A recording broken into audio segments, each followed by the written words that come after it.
Hi Leo! Welcome po sa ating channel at ito ang inyong Daily Gabay Tarot reading for October 12, 2024. Please be reminded kung naka-resonate kayo, comment down. Kung hindi kayo naka-resonate, ibigay nyo po sa iba kasi channel reading po ito.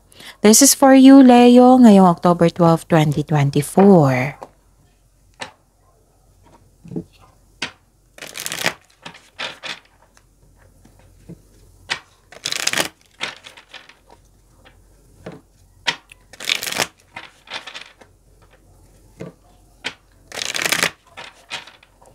Para po ito sa inyo Leo ngayong October 12, 2024.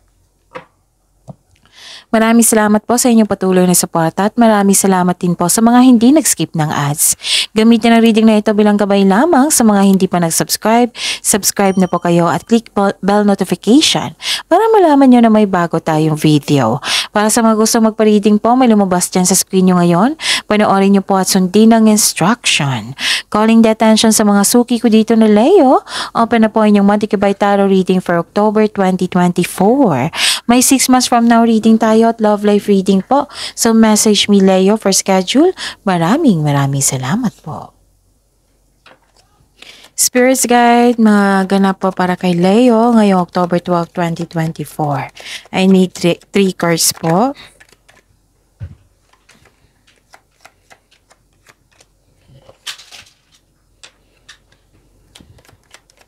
Para kay Leo.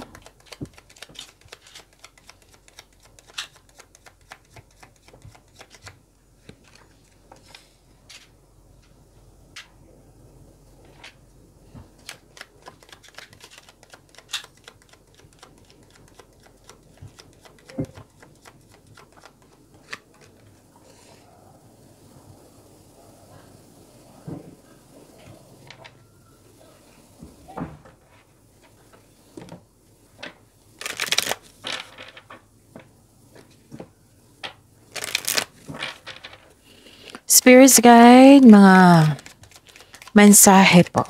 Mga mensahe para kay Leo ngayong October 12, 2024. I need 2 cards po.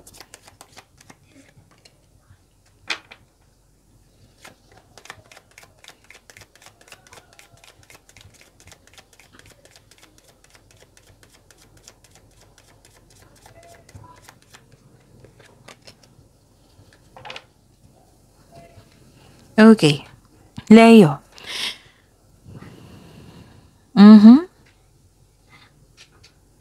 Leo, may nakikita ko ditong delay. Pwedeng delay sa paggawa ng desisyon, delay sa pagpili, delay sa hinihintay nyo, may hinihintay kayo. May concern kayo sa isang tao dito, matigas ang ulo, ayaw makinig sa inyo or sobrang stricto. Yes. And wow, this is success. May nakikita ko success dito. Good luck, good karma, things going your way. Positive opportunities po na binigay sa inyo. Pwede din nakareceive kayo ng compliment, awards, recognition. Nakikita ko rin dito. And you're very happy here. So, di ba, may natanggap kayo na positive opportunities pero kailangan yung pumili. Oo, so make the best choices, make the best decision.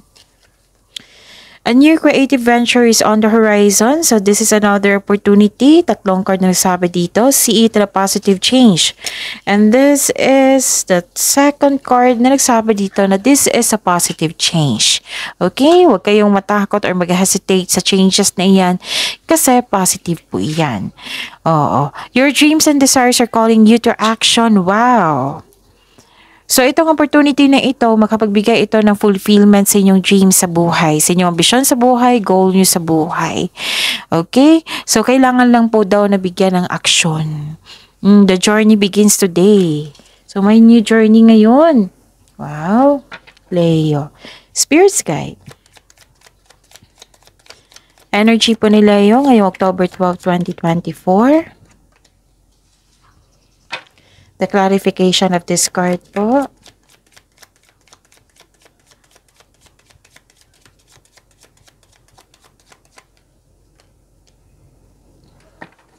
Sa mga may oras dyan, Leo, kung gusto nyo po panoorin nyo po yung last 4 days ka by tarot reading niyo po. Like for example, napanood niyo ito ngayong October 12, 2024. Panoorin niyo po yung October 11, 10, 9, 8. Kung may narinig o may nakita kayong repeating message, kailangan niyo po iyan bigyan ng atensyon. Kung maaari po, bigyan niyo po ng solusyon at aksyon. Remember, Leo, at the end of the day, alam mo na ikaw lang ang taong may kakayahan at responsable na gumawa ng sarili mong katotohanan at kinabukasan. Wow, may nagkasundo dito. Pwedeng may, commitment. Pwedeng kakapasok lang sa relasyon, binigyan mo na ng sagot. Pwede din nagkaroon kayo ng promises, pwedeng nagkabalikan dito na nagkaroon ng promises, long-term commitment, shared feelings to eh. Pwedeng may attraction ngayon, romance ngayon. Leo.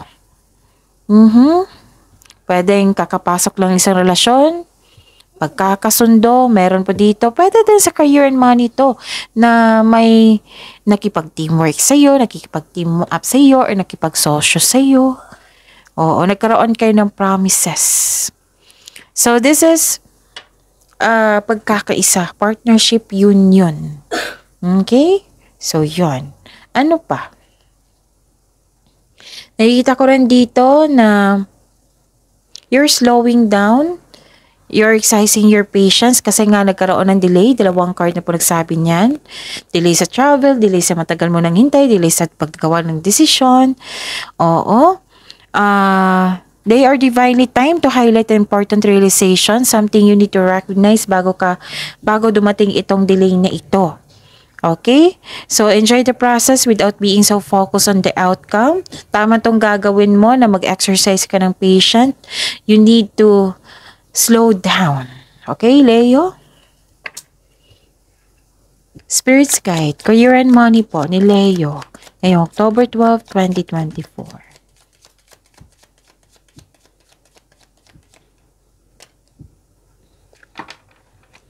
The clarification of this card po.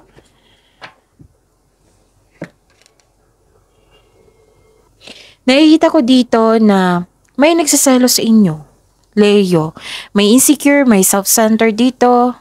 Maaari din ito yung concern mo kanina, yung matigas ang ulo na ayaw makinig sa inyo. May nagsiselos talaga at naiinggit. Pwedeng kausapin mo ito, Leo.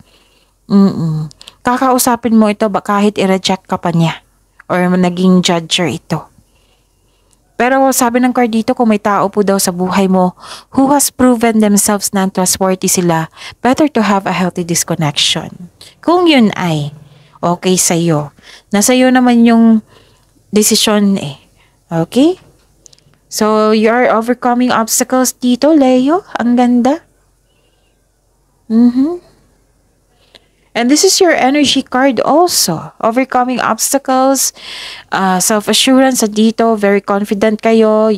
Gamit na gamit yung passion mo dito. Nagkaroon ng resilience, you're taking an action with courage. Yun, inner power po.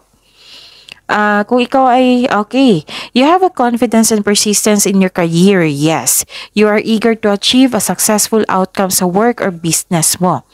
Ang advice po ng card nyo dito, wag po daw kayo mag-give up or don't doubt your strength. You don't know your own strength until it is tested. So feel your fears and take action anyway. Spirit's Guide. Love life, self-love, partnership, and romance ni Leo ngayong October 12, 2024. And the clarification of this card po.